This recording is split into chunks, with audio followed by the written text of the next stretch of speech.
सिर्फ एक बार ही उस गिलास में से चाय पी थी, तो क्या सिर्फ एक बार के चाय पीने से ही मेरी वाइफ को इतना ज्यादा उस चाय का असर हो रहा है कि बाकी के लोगों की तरह उसको भी नींद आने लगी है? इसका मतलब उस औरत ने सच में इस चाय में कुछ ऐसा मिलाया था जिसकी वजह से सभी लोग नशे की हालत में नींद में चले जाएं। पर उसने इन सब लोगों के साथ ऐसा क्यों किया होगा, ये अब तक भी मुझे समझ में। लेकिन फिर कुछ ही देर में मेरी वाइफ के साथ साथ मुझे भी नींद आ जाती है और हम दोनों वहीं ट्रेन में ही सो जाते हैं। लेकिन जब मैं ट्रेन में सो रहा था तो सोते सोते ही अचानक से जब मैं सांस ले रहा था तो मेरे सांस के साथ ही मुझे एक ऐसी स्मेल महसूस होती है जो कि कुछ जानी पहचानी थी। और उस स्मेल के महसूस होते ही मैं अचानक से काफी ज्यादा घबरा जाता हूँ, क्योंकि उस वक्त मुझे ऐसा लगा था कि जैसे कोई इंसान हमारे पास से होते हुए गुजरा है। पर मेरे घबराने की वजह यह नहीं थी कि कोई इंसान हमारे पास से होते हुए गुजरा है, बल्कि मेरे घबराने की वजह यह थी कि जब उस इंसान के वहां से गुजरने का एहसास मुझे होता है तो मेरे को वही स्माइल महसूस होती है जो कुछ देर पहले ही जब वो चाय बेचने वाली औरत आई थी तो उस औरत के आने पर वो स्मेल आ रही थी, यानी कि उस औरतों में से वो स्मेल आ रही थी। और अब जब मैं दोबारा सो रहा था तो फिर से उस स्मेल का मेरे आसपास महसूस होने का मतलब था कि वो औरत कहीं ना कहीं फिर से हम लोगों के आसपास में ही थी। इसी वजह से मैं अचानक से आंखें खोलकर जब ट्रेन में सभी तरफ देखता हूँ तो मुझे वो औरत कहीं पर भी दिखाई नहीं देती है। लेकिन जब मैं आंख बंद करके सो रहा था तो मुझे ऐसा एहसास हुआ था कि जैसे वो हमारे पास से ही गुजारी है। ये चीज मेरे साथ मेरे गांव का स्टेशन आने से पहले लगभग 3-4 बार होती है, यानी कि जैसे ही मैं सोने की कोशिश करता तो आंख बंद करते ही मुझे ऐसा लगता कि जैसे कोई एक साया हम लोगों के बगल से होता हुआ गुजरा है। पर जैसे ही मैं आंखें खोलकर देखता था तो मुझे ट्रेन की बोगी में कहीं पर भी कुछ भी दिखाई नहीं देता था। शुरू में तो मैं उस चीज को नजरअंदाज करता हूँ, लेकिन जब वो चीज बार बार मेरे साथ होने लगी थी तो उसके बाद मैंने सोना ही छोड़ दिया था, यानी कि मैं उठकर वहीं सीट पर ही बैठ गया था। लगभग 1 से 1.5 घंटे के इंतजार के बाद मेरे गांव के बगल वाला वो स्टेशन आ जाता है जहां पर हम लोगों को उतरना था। इसी वजह से मैं मेरी वाइफ को नींद से उठाता हूँ और उससे कहता हूँ कि चलो स्टेशन आ गया है, अब हम लोगों को नीचे उतरना है। फिर उसके बाद हम लोग हमारा सामान लेकर स्टेशन पर उतर जाते हैं।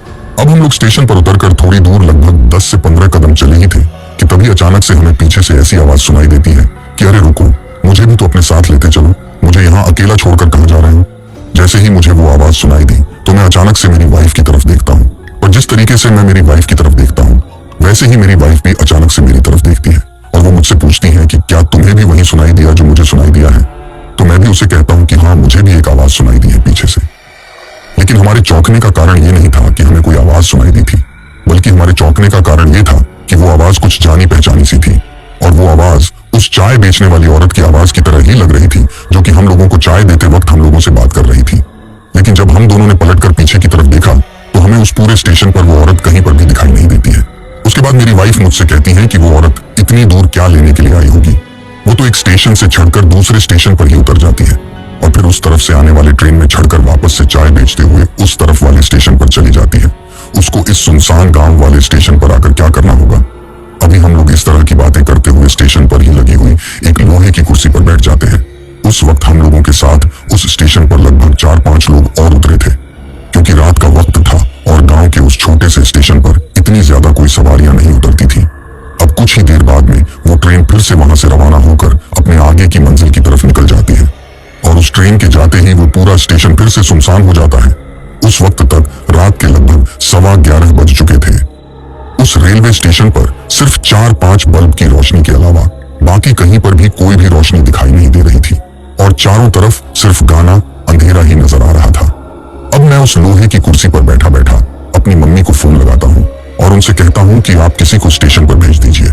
हम लोग स्टेशन पर उतर चुके हैं, तो उन्होंने हमें लगभग आधे घंटा यहीं पर बैठे रहकर इंतजार करने के लिए कहा और हमसे कहा कि कुछ ही देर में तुम्हारे पास तुमको लेने के लिए घर से कोई ना कोई पहुंच जाएगा।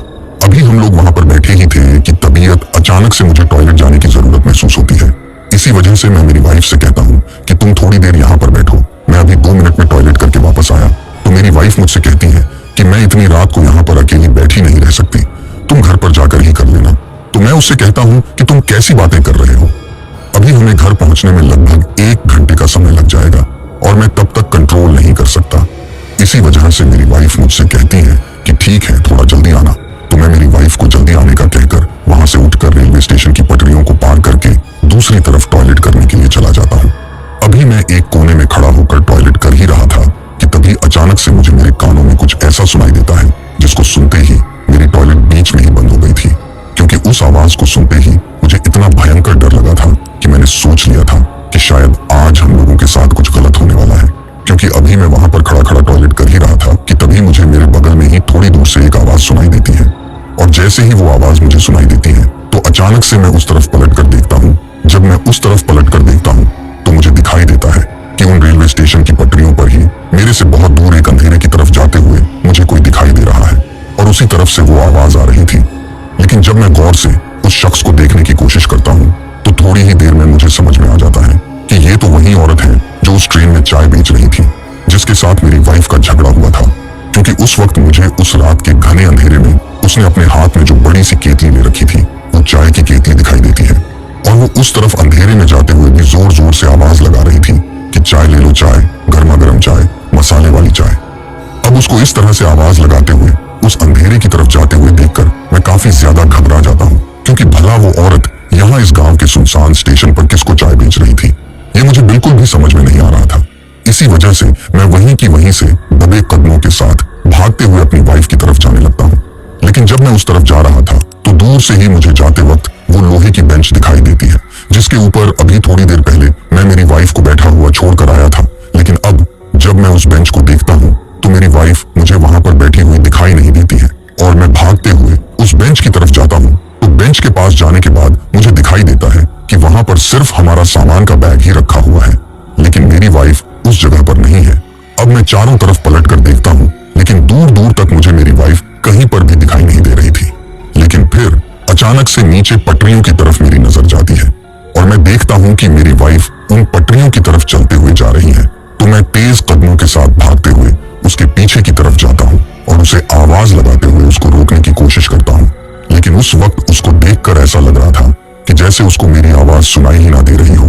तभी मैं नीचे पटरियों पर उतरकर पटरियों पर दौड़ता हुआ उसके पास जाता हूँ और जब वो आगे आगे चल रही थी तो अचानक से उसके कंधे पर हाथ रखता हूँ और उसको रोकता हूँ। पर जैसे ही मैं उसके कंधे पर हाथ रखता हूँ तो उसके मुंह से आवाज निकलती है कि चाय ले लो, चाय, गर्मा गर्म चाय, मसाले वाली चाय। अब ये आवाज सुनते ही मेरा शरीर थर थर कांपने लगा था क्योंकि वो आवाज मेरी वाइफ की नहीं थी बल्कि वो आवाज उसी औरत की थी जो अभी कुछ देर पहले मुझे उस अंधेरे की तरफ जाती हुई दिखाई दी थी और जो ट्रेन में भी हम लोगों को मिली थी। अब मेरा उसके कंधे पर हाथ रखते ही पहले तो वो उस तरह से जोर जोर से पुकारती है और फिर अचानक से मेरी तरफ पलटती है। लेकिन उसके पलटते ही मुझे इतना भयंकर झटका लगता है कि मैं डर के मारे उछलकर वहीं पटरियों पर ही गिर जाता हूँ। क्योंकि पीछे से देखने पर तो वो मेरी वाइफ की तरह दिखाई दे रही थी, लेकिन जैसे ही वो मेरी तरफ पलटी तो वो मेरी वाइफ नहीं थी।